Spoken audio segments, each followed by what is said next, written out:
So cross-country day had finally arrived, the culmination of years of planning, work and worry, especially with the conditions, the heat and the humidity. But thankfully, as dawn broke, it was relatively cool compared to most Hong Kong days. There was a light rain falling, it wasn't too hot and it wasn't too humid. And the first on the course here at the Bees River Country Club, 30 minutes from Sha Tin, Mark Todd was about to set off on the Pathfinder round on his 10-year-old Gandalf. And what a story this is. The great Mark Todd showing us around this cross-country course. Yes, poor Mark, cannon fodder, first time back in the main arena after 8 years, having really only been riding for 8 months. He kept himself fit in those intervening 8 years, but he certainly didn't do a competition. And this horse is a lovely, honest, genuine horse, and Mark said, I love him, he's a good jumper, he's safe. But he's not particularly springy or fast, but it's in his earliest days yet. 10 is nothing for this level. Well, the course has an optimum time of 8 minutes. It was a slight surprise for the teams when they arrived to find that it wasn't a bit longer, but the powers that be had cut it to 8 minutes, had taken out a little loop. So it's 8 minutes of a lot of jumping. 29 fences, 41 jumping efforts. It's really cramming it in, Lucinda. Yes, it really is, and it's a way of things to come, I think.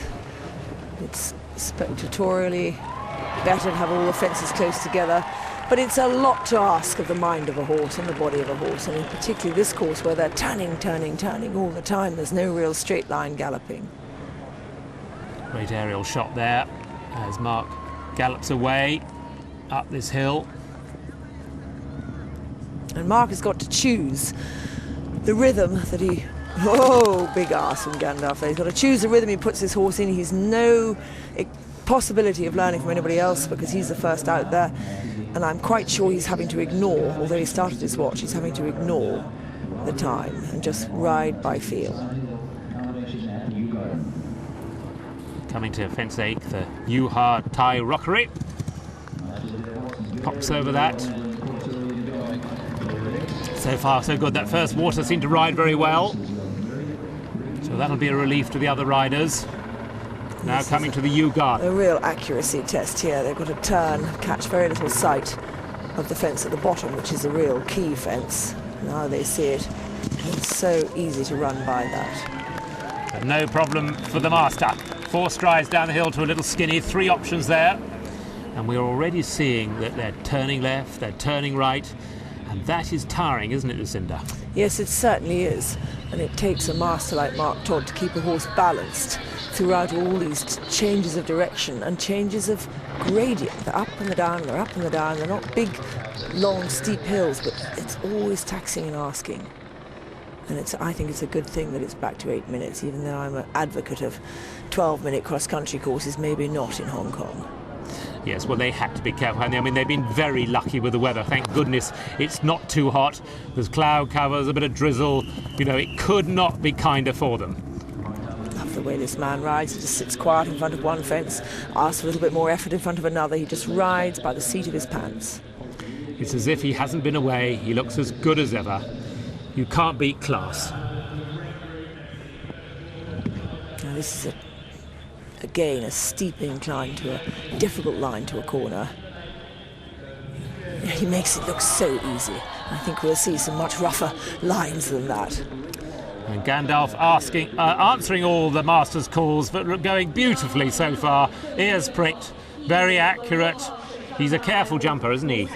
Yes, I think this is what Mark loves about him, and I would love to see this horse in 4 years' time, when he's had 4 years of Mark's training and fitness. And I would think he'll be an inside-the-time horse. Ooh, one of his boots fell off there.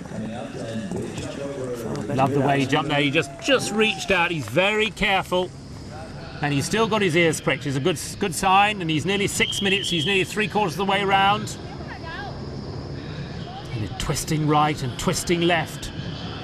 And now coming to fence 21A and B, the Crouching Dragons. Right at the far end of the course. Jump this and then they start to turn for home. And again, Hard right. So it takes a while to get back into any rhythm. Now for Germany, their first rider. Peter Thompson, the ghost of Hamish, had a disappointing dressage score, but he's the pathfinder for the Germans, and this is a good cross-country horse.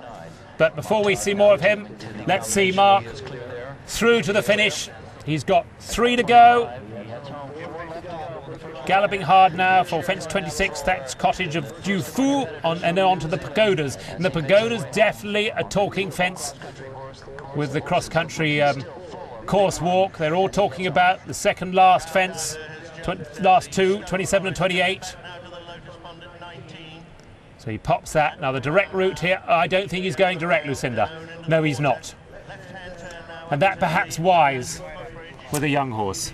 I think he's done so well to get him so beautifully round this course. It would be a shame to ask him this mega question, which we'll see some others doing in time to give an idea of what that mega question is. Now to the last fence, and the horse looking no different to when he started, really. Well, we all thought this time was going to be difficult to get, and here we have the great Mark Todd already a minute over the optimum time. My word, that's going to be difficult for any of these combinations to get here, but it's a great start.